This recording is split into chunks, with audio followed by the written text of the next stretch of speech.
क्या इजराइल का अभेद्य माना जाने वाला आयरन डोम फेल हो गया है? तेल अवीव की सड़कों पर जो तबाही देखी गई उसके पीछे ईरान का एक ऐसा खतरनाक हथियार है जिसने डिफेंस एक्सपर्ट्स की नींद उड़ा दी है। इसे कहा जा रहा है क्लस्टर बम। नमस्कार दोस्तों, मेरा नाम है लक्ष्मी। देखिए, ईरान और इजराइल के बीच जंग अब एक बहुत ही खतरनाक मोड़ पर आ गया है। ईरान ने दावा किया है कि उसने इजराइल के सबसे सुरक्षित शहरों पर ऐसे मिसाइल दागे हैं जिनसे निपटना इजराइल के आधुनिक एयर डिफेंस सिस्टम के लिए भी नामुमकिन हो गया है। आज की वीडियो में हम समझेंगे कि आखिर ये क्लस्टर बम क्या है और ये रूस के S-400 और इजराइल के आयरन डोम को कैसे मात दे देता है।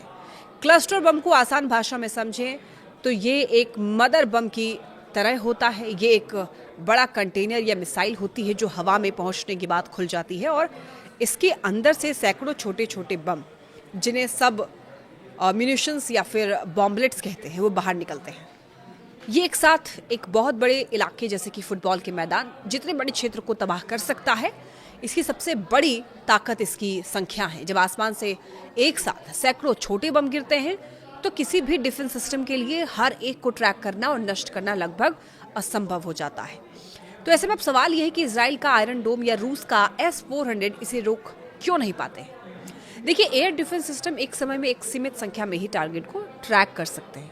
जब ईरान एक क्लस्टर मिसाइल दागता है तो एयर डिफेंस सिस्टम को लगता है कि वो सिर्फ एक टारगेट है, लेकिन जैसे ही वो मिसाइल हवा में फट करके 100 छोटे बमों में बदल जाती है, एयर डिफेंस सिस्टम ओवरलोड हो जाता है।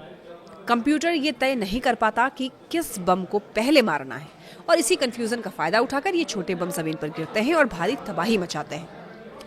तेल अवीव में भी यही हुआ, जहां इजराइल के पास बचने का समय ही नहीं बचा।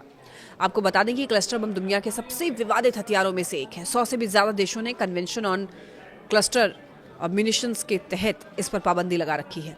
इसकी वजह से इसकी वजह से ही कई बार ये छोटे बम गिरने पर तुरंत नहीं फटते हैं और सालों तक जमीन में दबे रहते हैं, जो कि बाद में कभी कभी मासूम नागरिकों के लिए लैंड माइन का काम करते हैं। लेकिन ईरान और इजराइल जैसे देश इस संधि का हिस्सा नहीं है और इसीलिए इस जंग में इसका बेरहमी से इस्तेमाल हो रहा है।